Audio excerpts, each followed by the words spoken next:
Hello world. So I just thought of doing this live because many things have been happening, and I thought of giving you a live update as to what's to come, what are some of the insights, me launching my new WSQ program known as Empathetic Selling, and also launching the platform Trainers Unite that kind of allows you to launch your own WSQ. If you're an ACLP trainer or you plan to run your own training program, you have ACLP, but you just don't have the DLP and the licenses and all the resources to kind of make this magic happen. And so I'm very excited to share that we actually got it all in place for you. And yeah, I'm here to kind of talk to you about it, answer any questions. And I think what I really want to start about is talking about, about the industry, like what's going on.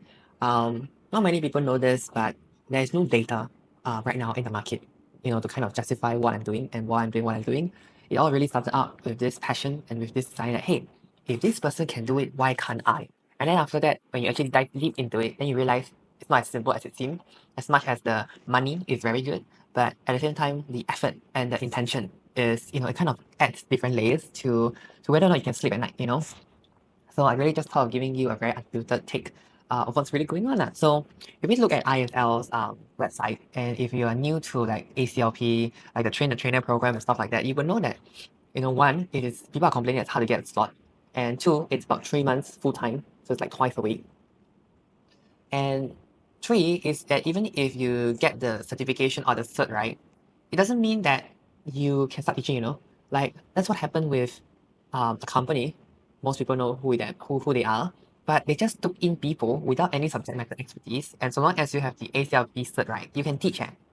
And that kind of like, to me, right, as a professional, right, it kind of destroyed the personal branding, the reputation of what SkillsFuture really stands for. It's really to help people either get a job through upskilling or to maintain a job through upskilling, right?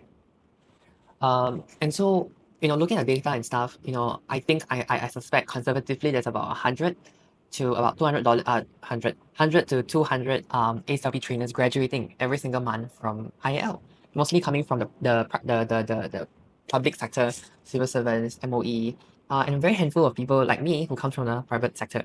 But also, not only that, is that in one of the in my class, Empathetic Selling, we talk a lot about the 6C framework. And the first C is about character, right? Is that how many people do you know have a certain sense of character or personality, right? Or do the people in class just kind of trying to just go with the flow because the company sent them, like they just want to be there? What is the actual learner's profile of ACLP trainers? What is the quality of trainers that's coming out of school? That's really one, right? And then the second thing is that the second thing is that a lot of trainers are great at doing what they're doing. They're great at teaching what they are, their expertise is, but are they true practitioners? That's my second question for anyone, who wants to do this business. Because I have so many trainers who say I can teach AI, digital marketing, TikTok, influencer, but they themselves don't even do those things for themselves. Because if I believe, walking the talk, right, is that if you brand yourself as a trainer, you should be considered a role model, right?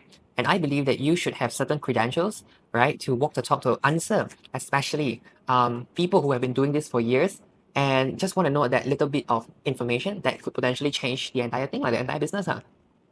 But unfortunately or not, that's really not the case. I give you an example is that if you were to go into this particular school's Facebook class, and to me, I have not touched Facebook ads for a very long time. I just wanted to make sure that is there anything that changes? Is there anything I need to know? And back then there wasn't ChatGPT, so how could I leverage the current technologies to do ads per se, right? They couldn't really answer. Yes, they are practitioner, which was why I rarely go to school, so-called WSU school to go and learn because a lot of them are fluff, right? But when I start to see, and attend, I really gave them a chance. I took 2 days of leave, unpaid leave, back then, and I wasn't even compensated for my leave. And then I went for the class, and I'm like, really, really disappointed. From the day I walked in the classroom, it was so bad. The environment was bad. Environment was bad. It just wasn't a very, very nice experience. Doing especially WSQ and being a courseware developer, it's really ridiculous, lah. And so when I built Trainers Unite, and I talk a lot about it because it's all about data. I hate data. I'm not a data person, but I realized that, with what I am trying to collate, many people, well, I mean, there's a few data, right, that I have. One, a lot of people have 10, 20, 30 years of experience. Okay, that's one. Two, that they claim that they are experts in different domains, but when I share with them my business ideas and I say, hey, I need help with the branding and the marketing, they stop responding to me. Why? Just why, you know? Like, if is it money, or is it that you have no confidence, or you have no result to show? So that's the second thing. And the third thing is that for me, right, at least for WSQ, because it's like 16 hours fixed, right? You can't shortcut it and stuff like that. Location. Turns out location was the easiest yet the hardest to actually find because of the commitment. And for WSQ classes, if you target the wrong group of people, right, they don't take it seriously, right? And so they back up. And since it doesn't really cost anything to them, they just say, you know what, I can't make it. Let's postpone it. You know, this kind of thing. So, wow, I tell you, running this business, right, this WSQ business, as I tell a lot of trainers, I'm getting very tired of it, very jaded. Oh my gosh. But it's a compliance business. It's really a compliance business. It's not a training business after all, you know. Yeah, gosh. But when I see some of my friends who are doing this business legitimately, like with the right heart, the housing, you know, okay, like I think it's decent. So long as you have the right topic, the right niche, people will come to you naturally because it's a natural desire, right? So with that said, I also want to add on some of the latest news I've heard from some insights that moving forward, SkillsFuture might demand that 40% of your students are company sponsored rather than self-sponsored. With that news, right, that's going to kill a lot of businesses because it's very hard to fulfill, right? But also at the same time, I can understand why, because that means that when we do all these programs, it's in alignment with what SkillsFuture has set up to do, as I said in the beginning of the video, to either help people get a job, upskill to get a job, or to stay in a job by upskilling as well, or even like switching careers, right? So with that said, right, I don't think currently any or most schools are prepared for that. And for those who that are, well, that's great, lah, right? And I really look forward to that because that means that it is pushing us in the private sector to raise up the standards, right? To raise the standards. And more importantly, I believe that if you can teach and maintain like corporate clients, then it's very easy to go international, to internationalize yourself, to reach out to more markets. Like I built Malaysia ATO, and actually we can go there anytime we want. But I believe that now with the opportunity of the ATO that came to my hands, I feel like that's something I want to kind of build first. And yeah, I really had a chat with my therapist about life and a check-in. And she said something that I didn't really think about and didn't really had any time to kind of internalize. And I thought sharing this with you is that for me, recently I discovered one of the things that has been a theme of my life was trying to be the best, right? To be world class. That was at least the belief I had. And then I realized that going through all these classes, right, I'm always short of something to get what I really, really want. So I call that the 1% gap. The 1% gap is basically, you know, me doing my very, very best, um, you know, for as long as it might take. And I have hit the 99% mark, right?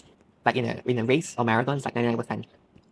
But the last 1%, right, it's like it's harder and longer than the first 99, right? And I just cannot comprehend and accept that why is it that some people who might not be as brilliant as me, okay, I'm very shameless, but as not as brilliant as me, not as technical as me, but yet can so-called be richer than me, right? Like just what is the secret to their richness, right? And so I dive really, really very deep into different books, spirituality, just to get a sensing, you know, like just what am I not doing? They are doing, you know. So I started to break down some of their case studies. I'm like, they did this. I could do that. But the thing is that I realized for me is that I'm diversifying myself too much and also making myself too thin. Because as I chat with my therapist, right, well, this 1%, actually I'm running not just one race towards that 1%. I'm actually running 4 races, closing 1% each. And that's why I'm unable to attain the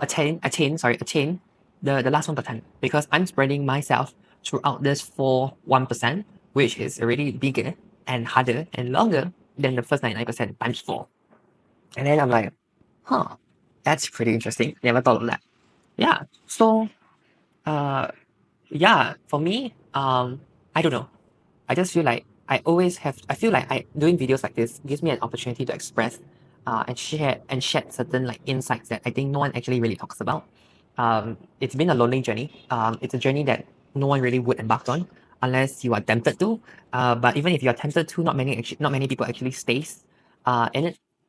I don't know why, but as ironic as it might sound, it's like they're not in for the game. They're not in for the long term game. It's just a short term thing. And so coming back, right, when you talk about SkillsFuture and stuff, I at the back of my head, I tell myself that you can never rely on the government for all this kind of funding. It comes, it goes, and you just never know when they may just say, hey guys, we're going to stop the whole SkillsFuture project. And then you'll be like, what did I study all this for? You know what I mean? So I just think that it's good to prepare in advance, like to have some foresight to know where I'm going to go. And I like to end off with this 5 step framework, which I had a conversation with this new friend, new prospect, new client. I said, if we want to work together, there's only 5 things I need to know from you, right? Your name, what makes you, what would describe you the best? Like what's the same? What makes you, like how do I categorize you based on what the public would describe you? Are you a therapist? Like you say you're in mental health, but I don't understand mental health. So are you like a therapist? Are you like a life coach? You know what I mean? So how would people identify you? Same. And then your uniqueness, what makes you stand out, right? Your fame, it's the same kind of fame, uniqueness, right? So what makes you stand out? Why are you doing this, etc., etc. What kind of achievements as well? And then we have your aim, which is your 6 months, right? What do you want to achieve in the short term? Okay, usually it's in months. Okay, and last but not least, what is your game, the long term? So for me, right now this year, I would say my aim is to decentralize the whole SkillsFuture, make it more accessible for people who don't have the courseware developer, cert, but to also support those trainers who really have the heart and really have the talent to build this as a full business for themselves. I think it's really doable, especially if you can find the right angle, the right niche. It all comes down to marketing and sales. And I've been doing marketing, I've been testing out some ads, and I think I'm onto something great. And so I share that in my empathetic class as a way to also onboard trainers. So if you are following me and you want to join, this what we're trying to do, then you have to come for the empathetic class because, not because I want you to, but because the data shows that a lot of people cannot sell. Oh my gosh. So yeah, that's that. Okay. So I'll send you more information. We have a 2-day and a 3-day. The 3-day is a full workshop. The 2-day is just a course that we is WSQ, but I add certain elements and we dive very deep into the 6Cs. We will have role play, we will have all this different experiential learning, so that we can actually get you started in selling your courses and helping you brand yourself as a superstar. A lot of people ask me, hey, if I promote this WSQ course, is it under your name? I say no. I would love to make you the superstar. For me, I am playing a bigger game. I want to build my own ATO here in Singapore. I've done it in Malaysia, but I need to start it slowly and start to scale up, into different niches lah. And I think my passion really lies in doing fun. I think I had a conversation. It's about having fun in doing what I'm doing rather than for what, right? Like, for what are you doing this? Rather, let's do it for fun, or like just what if, and let's see what happens.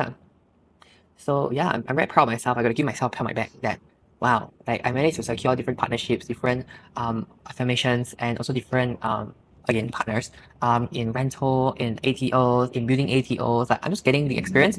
I really have no idea where this is gonna go.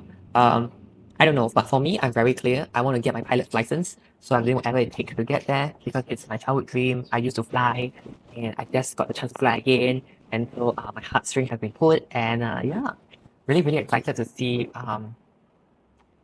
what's to come. I know personal branding is the next upcoming thing. And not many people talk about it, but not many people are doing anything about it because I feel like they're stuck in this analysis paralysis. They don't know how to look to the camera, they don't know what to say, they don't know how to edit, even though they know how to edit, they don't have a lot of time. So it's like layers of just resistance.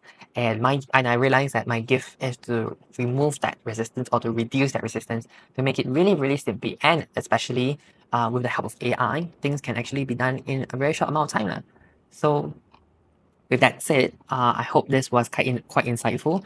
I've been saying this and I will be saying this story over and over again if you meet me. So I just thought, hey, why don't I just record this and yeah, watch it so you get an understanding of why I'm doing what I'm doing. And also, if you meet me and you have that 5-step framework, right? Name, same, fame, aim, and game. Then our conversation will be really, really very fast lah. Okay. So if not, I'll see you guys in the next video. And if you haven't yet to join Trainers Unite, go to the website nas.io/Trainers Unite. Fill in your details there. If you want to reach out to me, the form is there as well, or somewhere in my post. And then introduce yourself. Let me know how I can help you. And yeah, let's do great things together for 2025 and beyond.